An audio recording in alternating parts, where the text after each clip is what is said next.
Welcome, everyone. Thank you so much for inviting me to spend this time together. When Tobias sent me a voice message 3 weeks ago, and he asked me if I would like to participate in this event and speak a little bit about the difficult times that we are in, and if I would like to share a little bit what I learned from Swami Kriyananda and how to cooperate when spiritual challenges come into our lives. Because I assume that many of us are not just interested in how to overcome just the basic challenges, but how can we really overcome basically the ego and its demands. And that's one of the things that I tried to learn by simply witnessing Swami Kriyananda and how he worked with our ego demands. When Tobias wrote, is there anything that we or you would like to share about overcoming hard times or what to do when the hard times come? And I was thinking today that perhaps we should ask this question from a different perspective and ask ourselves, what are we doing before hard times come into our lives?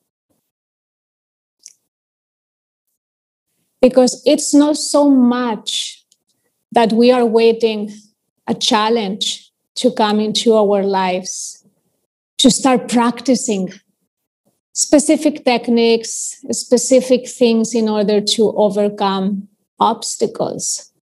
Because if we have not practiced before in the little ways, when the big challenges come, we will be taking them by surprise.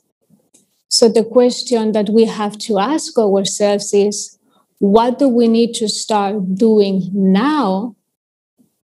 So when challenges come, we will just keep doing exactly the same, but perhaps concentrating a little bit more or intensifying a bit more our practices and our techniques or whatever tools we want to use in order to face challenges.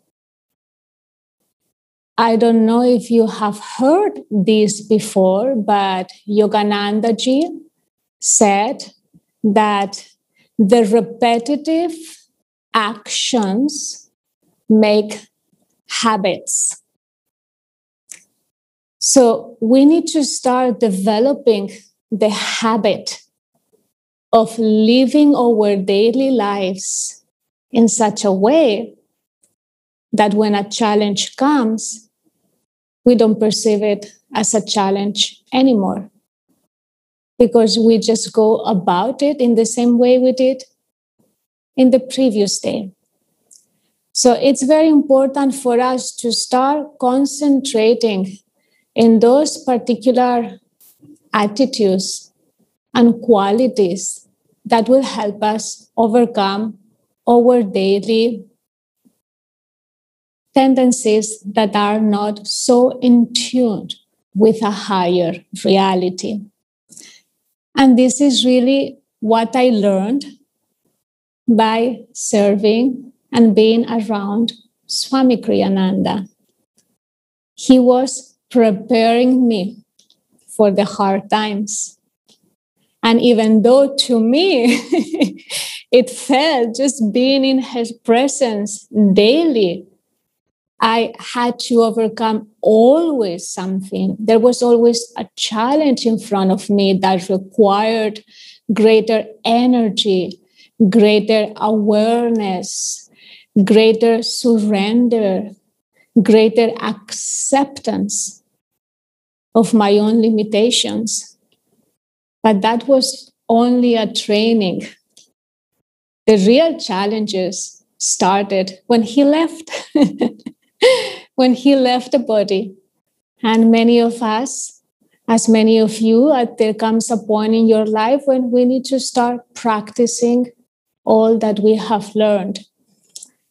I remember one morning, and I have brought this story in this book, My Heart Remembers, Swami Kriyananda, but to me, it's more than a story.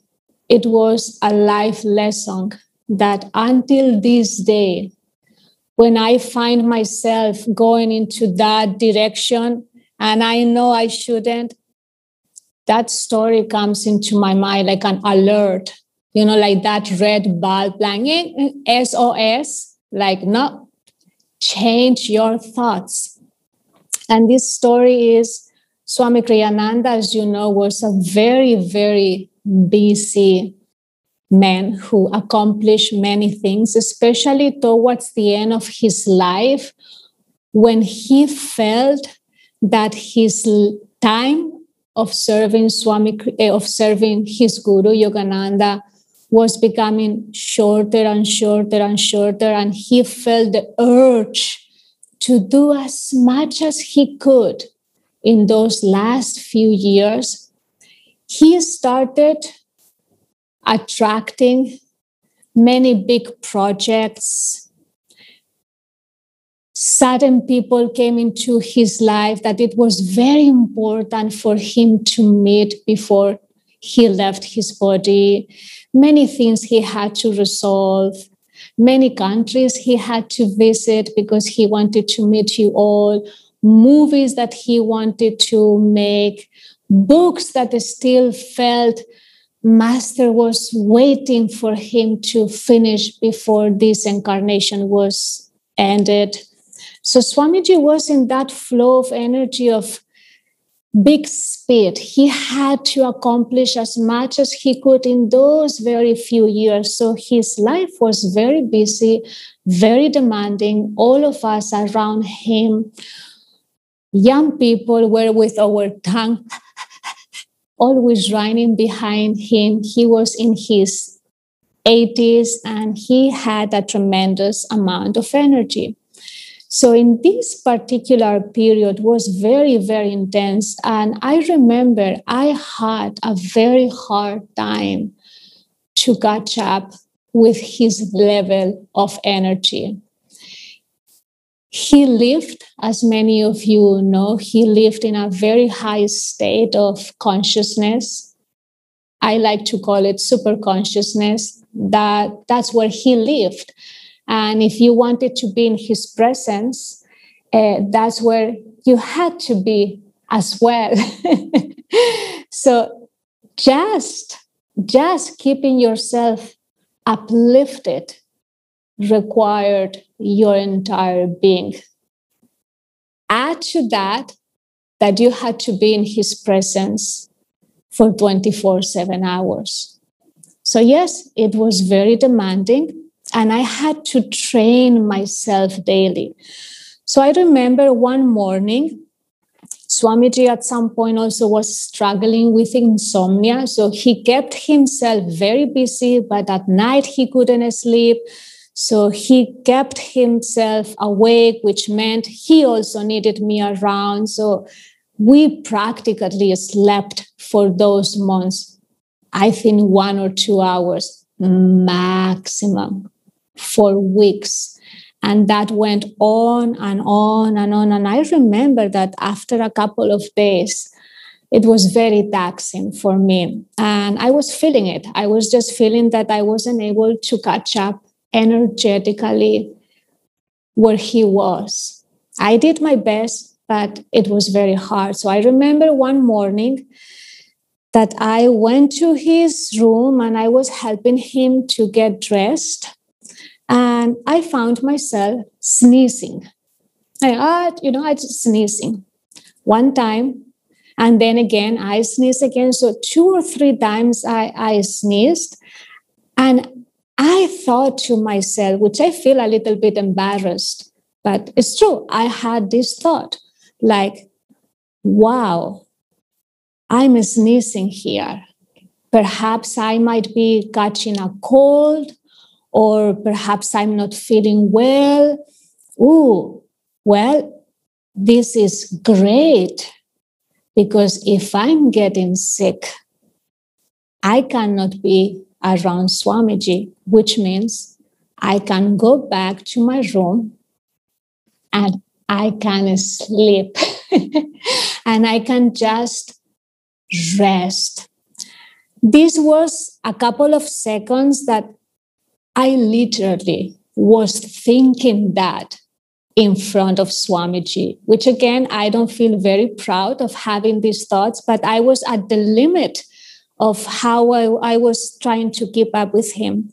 So while I was having these thoughts of not wanting to put more energy, of daydreaming about going to bed and rest and sleep and avoid the challenge of keep putting energy out and keep my energy uplifted, at that very moment, boom, I think Swamiji catched my thought. He got my thought.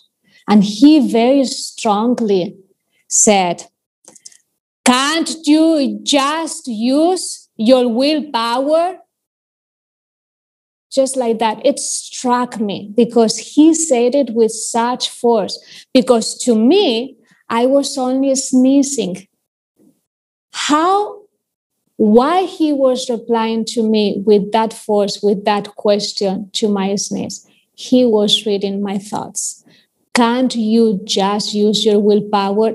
And I was a little bit shocked and I replied, okay, Swamiji, I'll try. I'll do my best. By that moment, I knew he was talking to my consciousness. He wasn't talking to me. He was addressing that direct question to my consciousness. And then very sweetly, he said to me, you have to be very careful. Don't allow your negative thoughts to influence your energy. And watch out for the thoughts of I can't, I don't want to, or I need to. I remained very silent because he was giving me a life lesson forever. Watch out with those thoughts that have the power to distract you from your goal, to distract you from developing the habit of keeping your energy uplifted, no matter how hard it looks.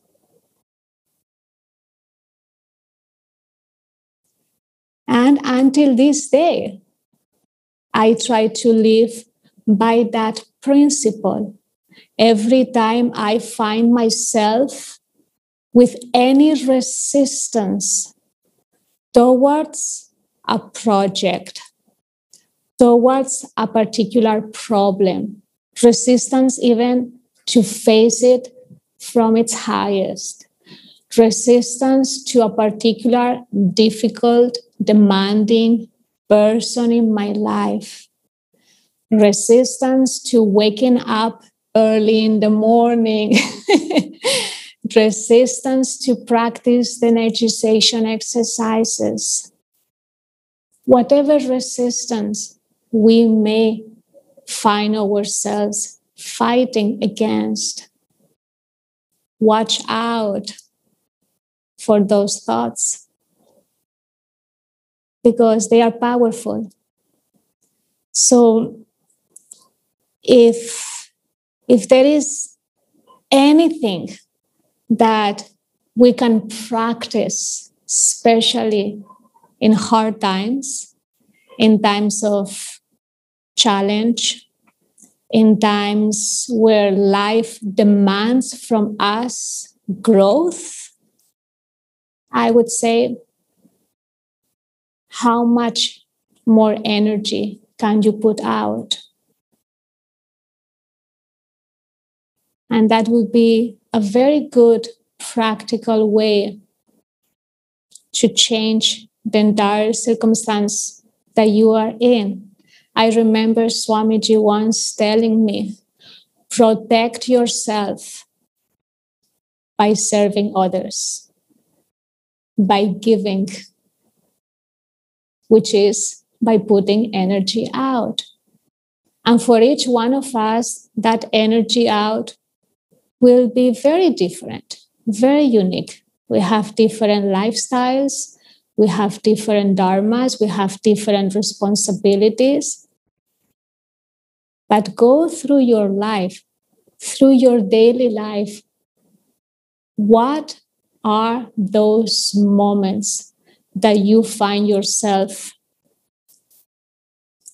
trying to set them aside, or not wanting to face them, or not wanting to recognize that there is a lack of energy, a lack of willingness, a lack of, whatever.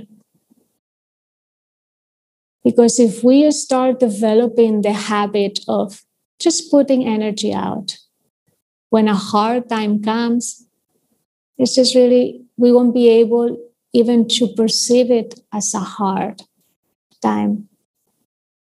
Still, Swami Kriyananda, at the end of his life, he was still developing the habit of living his life creatively. Every day, he would find a new way to share the same teachings, but differently. He would think about a different example to say what he said yesterday, but in a different way. Every day, he tried to give more and better. Every day, he tried to love more and deeper. Every time, he tried so uniquely to attune himself to Yogananda in a deeper way that he did it in the previous day. Are we doing that? Are we creating new habits daily? So the time has come, or will come, for each one of us, where Master, life, karma will force you to practice that. Because our destiny is not to live in a subconscious state. Our destiny is to live in the superconsciousness. And we are just in that journey of moving forward and upward. One of the main characteristics that a self-realized master has, yes, unconditional love and all those things, but is extremely high energy, willingness. I feel, Shurjo and I, both of us, very strongly feel that the entire pandemic, in a sense, has brought the highest aspect of Maya, of duality, of the evil forces, because COVID has had such an impact in our lives that has sucked our willpower.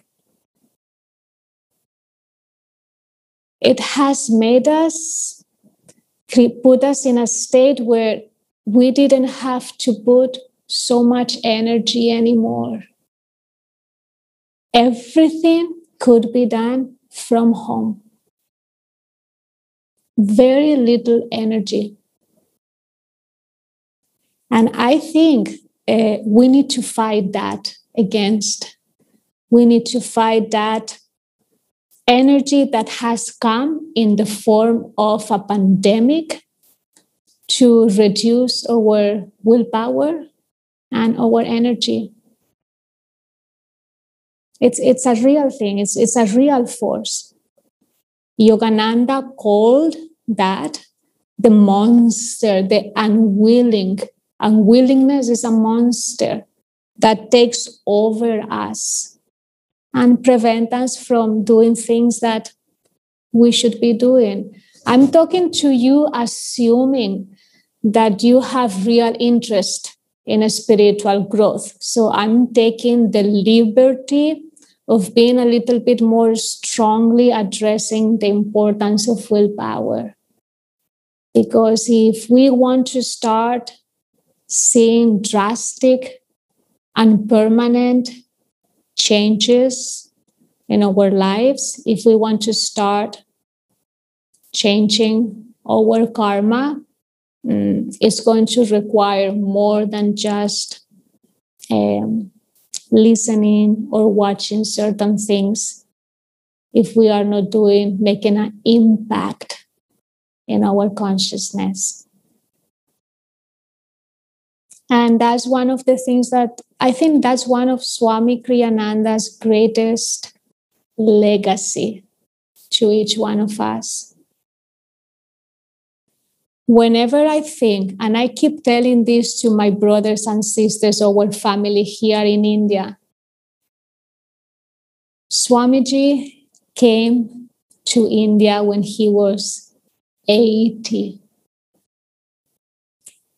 years old. He left a fabulous home, an incredible family he had, his comfort zone, everything.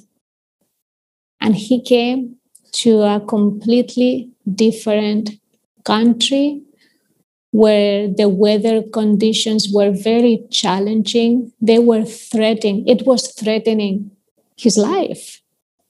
His life. It's very tough to live in India. He didn't care. He didn't even think twice. To a country that Ananda was not known. No one knew who Swami Kriyananda was. Who Ananda? Who? Who are those people? Swamiji came to conquer a country at the age of 80. How many of us are willing to do even half of what he did at that age? How old are you? 30, 40, 50, 60, 70, 80? It doesn't matter. If you want to do it, you can do it. And if Swamiji did it, he set the example for us. So what I would like to bring this sharing here is what I have noticed in my life right now here in India, that you can accomplish anything, everything. You can attract the spiritual blessings that we all are praying for and are hoping for, whether it's in our sadhana, whether it's in our own understanding about the spiritual path, whether it's about insights in our relationship, whether it's in abundance, whether it's in everything we want to accomplish in life and we want to change. It will not happen unless that we put that energy out. And nowadays, more than ever, I think this is a call to action. It's a call to action. We can just not be like everybody else, influenced by 2 years of doing pretty much nothing at home. We have to break through that cycle. Not anymore. This is not who we are. This is not what we represent. It's just not part of who we are. So it has to start from us. I don't know what time is it, or if I'm talking too much. I don't know if I would open up for questions and answers. I believe Swamiji asked you in 2010, right, to become his assistant and caregiver, right? And from that day on until his last breath, you've been on his side, right? Mm-hmm. So he was training you into the teachings, to spread his spirit and the teachings of self-realization into the world. Would you like to share with us how your life looks today a little bit? Chaotic.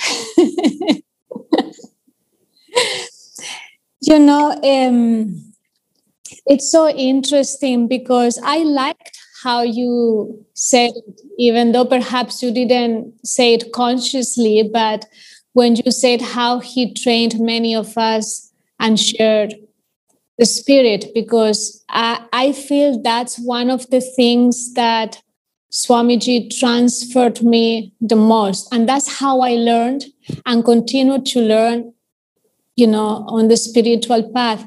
I'm not so intellectually inclined, nor I'm so capable to share the teachings in English so eloquently as they could be shared. But I think my strength lies in sharing the spirit of the consciousness of the teachings.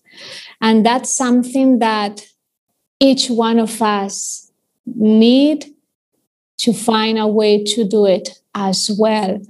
Because Swamiji, for him, wasn't so important how capable we were to share the teachings through words. But as long as we had the spirit right, you become an ambassador for these teachings. And what we are trying to do in Mumbai is not so much, even though we are still doing it, is part of how we share these teachings, not so much in terms of talking about the teachings, but we try to create an environment where the teachings speak by themselves. We have an ashram where we meditate daily, we serve together, we have our meals together, we chant together. So the spirit, everyone that comes knows that something is happening. They are able to experience those teachings. As you know, we have opened a cafe in the center of the city in Juhu. Is a very prime location. And this is not a cafe for devotees. This is a cafe that is open to the public. The doors are open for everyone. So we have Swamiji's music playing on for 24 hours. We have his books. We have Naya Swami Jyotish paintings, the colors. We have one of Shanti Dev's yantras there. We have a little meditation room that a customer, when they come and they are waiting for their coffee, they can meditate a little bit, being in silence, or they can take a book and read while they are waiting. So we provide an environment that when anyone comes in, they are already having an experience without anyone telling them what the experience is all about. They are already having an experience of joy, an experience of upliftment, an experience of expansion of consciousness, of beauty and harmony, the music. So that's how nowadays the teachings are also shared in India. which is less and less through what you say, through the words. Now that we are entered more and more in Dwapara Yuga, we cannot fool each other anymore with words. It's all about the energy that we put out. It's about the vibration. It's about the aura. Every time that you go into anybody's home, to a place, your aura says who you are. Where are you vibrating in? The kind of energy you have. So we are now concentrating more. How can we make our teachings speak so loud without necessarily trying to convince people that these teachings are the best in the world, but just giving them an experience? We have people coming to the cafe now again and again and again. They bring their families, they bring their friends. We know already their names. We know what they like. We have sold 600 books in 5 months. We have never sold so many of our books in any of our centers, even in a period of a year. In 5 months, 600 books. I mean, these are only Swamiji's and Yogananda's books. And those have been sold by new people, perfectly strangers. So when Swamiji trained me in this particular way, I want to refer it to me, he knew also that my strength wasn't just in words, was in our ability to share the teachings in creative ways that will have the same impact whether you use it with words or not. And the projects that you will see more of coming from Mumbai will have that vibration. We need to work now with Yogananda's motto almost. Environment is stronger than willpower. And what we need to start creating is environments where people come in and they have an instant experience of themselves. So much that they want to be there again and again and for longer and for longer and for longer, to the point that they want to be and live and recreate the same environment in their homes. And if that happens, our job as disciples, as representatives of the light, has been done. So, yeah. I think that's a very important message, Narayani. And, you know, many people, many of us are following you on Instagram. You know, everybody who is not aware of it, you can check out Mumbai Ananda on Instagram, and there will be lots of inspiration on a daily basis. And what Narayani just mentioned, you can really feel it when you see the videos, you know, you put out.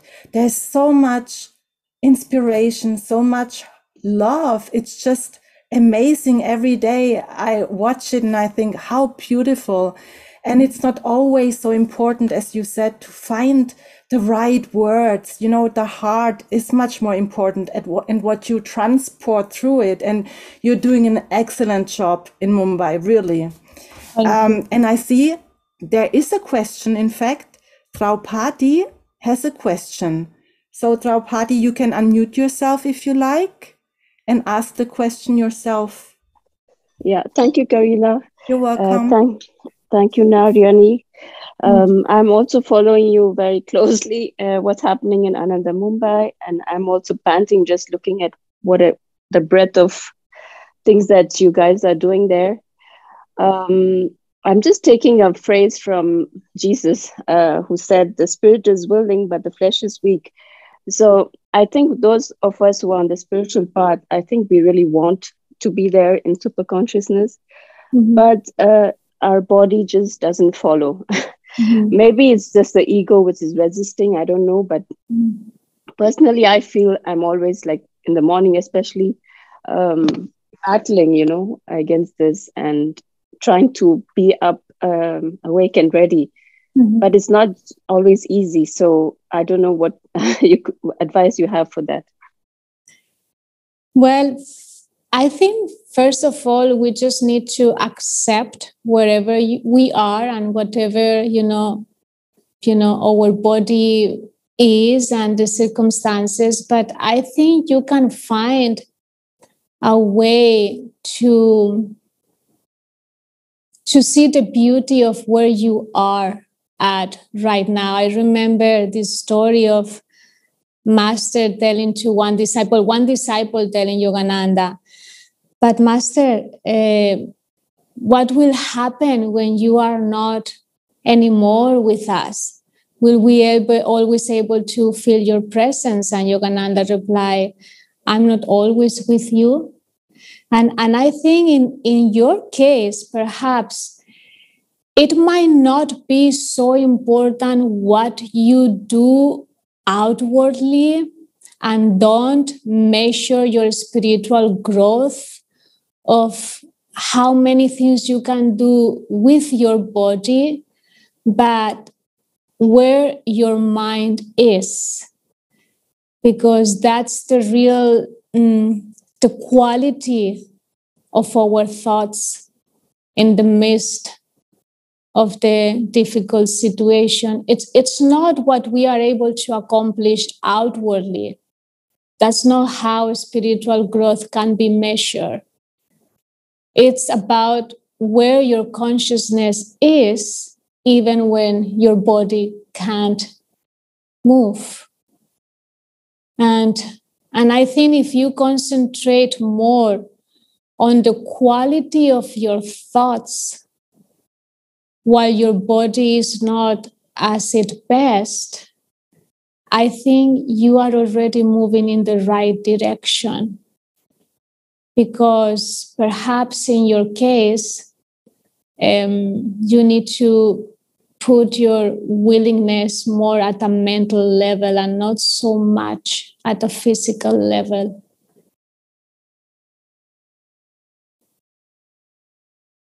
Because the body, really, it's not just the only vehicle that we can use to be in the superconsciousness. It's about where your mind is, where your thoughts are, I don't know if you have read the book of Sister Yanamada. I'm sure you have read.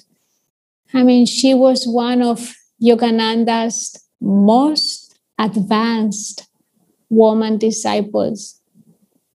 And even when she came to Master, her greatest challenge was her physical body.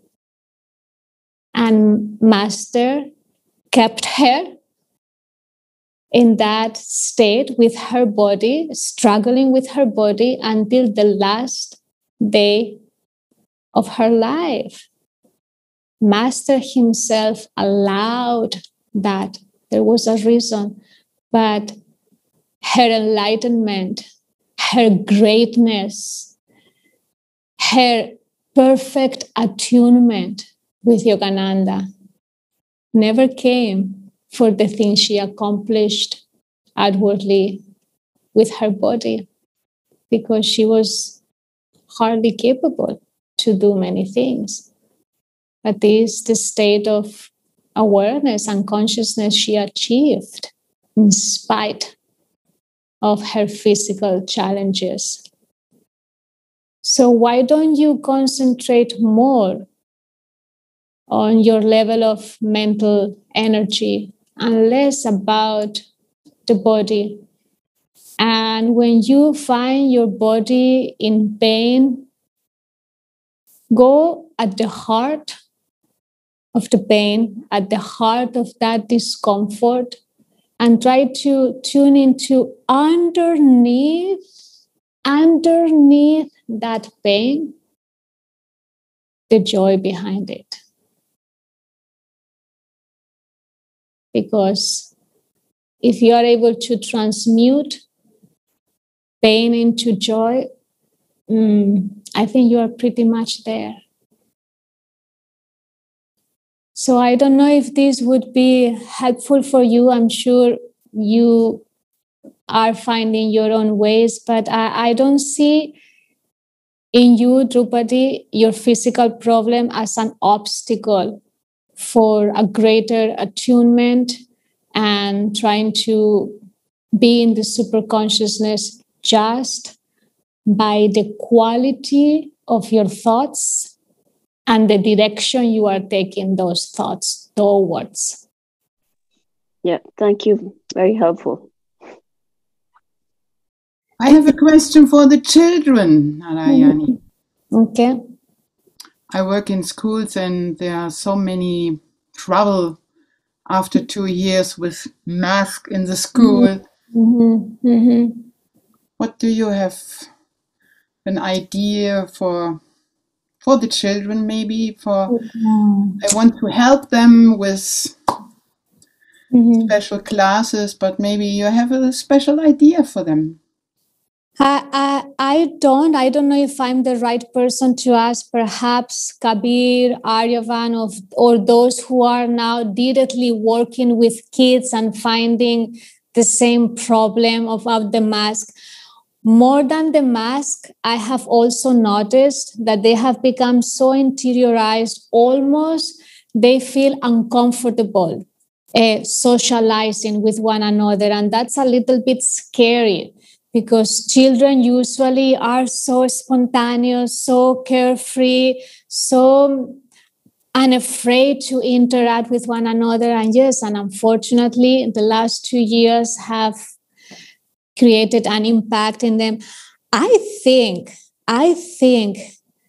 music and singing could be a good thing to start breaking the barrier of the mask, because not only they have to remove their mask, but once they find a way or a reminder of, through singing, that shyness, that fear of the fear or their barrier, I think singing and doing more of singing and chanting could be a wonderful, subtle medicine for them to just, use more this part of their bodies that has been covered. It's almost like the communication has been covered, imposed on them. Like it's very sad. So I think the opposite of could be more singing, more opening their mouth, more bringing out and fighting that consciousness of fear by responding with joy, especially Swamiji's songs that have a particular message, that the words are very meaningful. But again, I think if you speak with Aryavan and a few others, they may have more valuable answers. But I feel music where the voice is so needed, where the heart has to be involved, could have a wonderful effect for children to start blossoming a little bit more. I have a question. What do you think about the consciousness at the moment? Because I feel a lot of was heißt Zusammenstoß? Karina? Clash. Collision, okay. crash. Yes, a big clash about people who are thinking like Kali Yuga and people who are thinking like Dwapara Yuga. And the methods are don't how can I say are not friendly sometimes with the methods. Do you have some advice how the people can come together and create things together more friendly and in love, and not so in I think in Yes, in a better way.